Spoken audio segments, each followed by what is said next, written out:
I'm going to demo now a black bean burger. Now this burger has a really interesting ingredient in it that acts as a binder, and we're also going to use it for dredging. It's called pumpkin seed protein powder.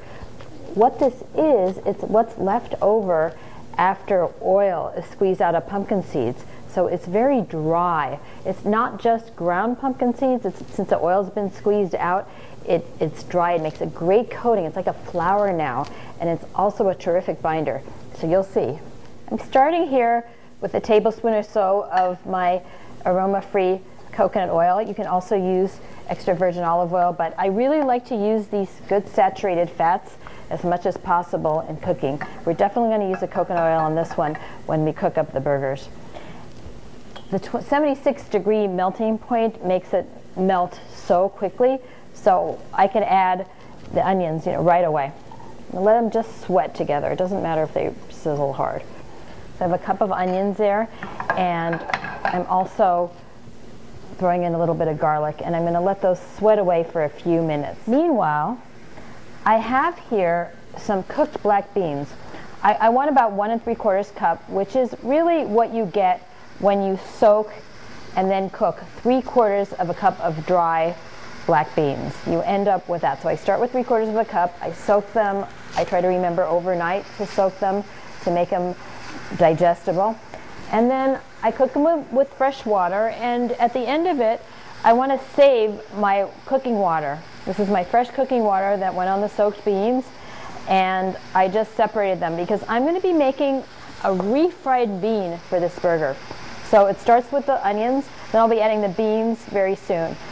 I'm adding now some cumin and some chili powder and a little bit of dried oregano.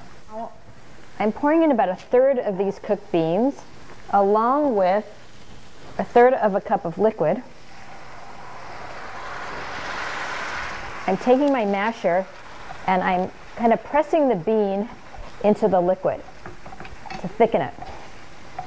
See, this is how you make a refried bean. You want to mash the bean in, and you're going to then stir it around until most of the liquid is absorbed. It takes about 2-3 minutes of stirring. Then we'll do it again and add some more beans and some more liquid. At this point, I'm adding the next batch of beans. Pretty much most of the liquid cooked out, and I'm not worried about it getting perfect at this point. It's really at the end. And I need to add a little salt, so this is a good time to let it absorb into the beans. So keep mashing. That was about 2 minutes to get it all, 2-3 minutes to get it all dried out. The whole process takes about 10. As soon as I see these track marks when I push my spoon through it, I'm ready to add the last batch. Make sure your beans are really well cooked because they mash well that way and they're most digestible. I'm adding my last bit of liquid. I'll mash them in, but leave a little texture because it's really nice to have. But you want to mash them up enough so that they later bind together really well. So this is a good texture, and I really want to cook these fairly dry now. So I'm going to let them go, and I'm going to keep stirring, and we'll look at what that means, what really dry looks like. It might be drier than you think. This is what I'm talking about. See, it's really all holds together in a mass. So now I can take this off the heat and transfer this to my bowl. Stirring in some sunflower seeds. Now these are already soaked and dehydrated, so they're my gold standard. But if you didn't have those, toast them first.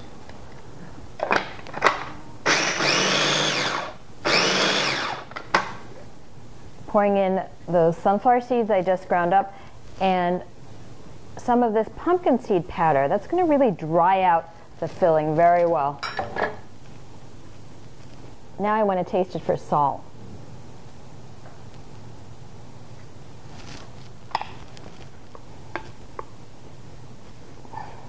That little bit of extra salt made it taste so good. This one has a little bit of a different way, which we're going to roll these into burgers. But first, I need to let it cool down just a little bit so I can handle it. So I've divided this black bean mush at this point into 2 lumps, and you'll notice though it's really dry, so I could roll it into a log. This makes it really easy to form, and the dryness is kind of great. So here's my one log. I like making these into small burgers, so then I'm going to cut these up, and later we're going to dredge them in pumpkin seeds so they'll get a really nice golden crust. At this point I could take my fingers, make that C, and form them into a really even, beautiful burger. See how nicely these formed? And this was even while they were hot. So now I'm ready to cook these, and I've spread out some extra protein powder on a plate because as soon as I get my oil hot, I'm going to dredge them and then get them right in the hot oil. I'm using about a tablespoon of coconut oil, and I'm using a nonstick skillet here. It's a really high quality one that doesn't leach, but you can use your cast iron skillet as well, and you can use a regular skillet too. I just want to show you a variety of skillets to cook the burgers. But if you're using one that doesn't stick, you only use a small amount of oil, or else it won't turn nice and golden. So as soon as this is hot, which it is hot right now, I'm ready to get these burgers in. And I want to, just like the other protein that you dredge, you want to dredge it and get it right in the pan.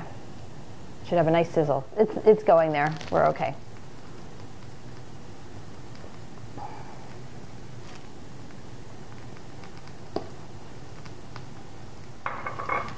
So since these are cooked on the inside, we don't really need to cook them very long, just enough so that they warm up and we get a really golden coat. The pumpkin seed powder is really going to help. Use 2 spatulas to help you turn. That way you'll keep your delicate burger with good shape. They're not that delicate. They really hold up quite well, actually. Good color there. You just want a thin layer of fat, and if it looks like you don't have enough, add a little bit to the pan. I'll show you that in a moment. And add a little bit to the side as it's going. Keep your heat down pretty low. After the pan gets hot, you want to keep it to medium so it doesn't burn and it just gives you a nice golden crust. Look at this beautiful crust on these. Now they're ready to be topped. These go with the guacamole, which I'm not demoing, but it's pretty self-explanatory. You can leave these unfinished in the refrigerator and cook them off as needed. Just remember, get your oil hot and then dredge them right before they go in the pan.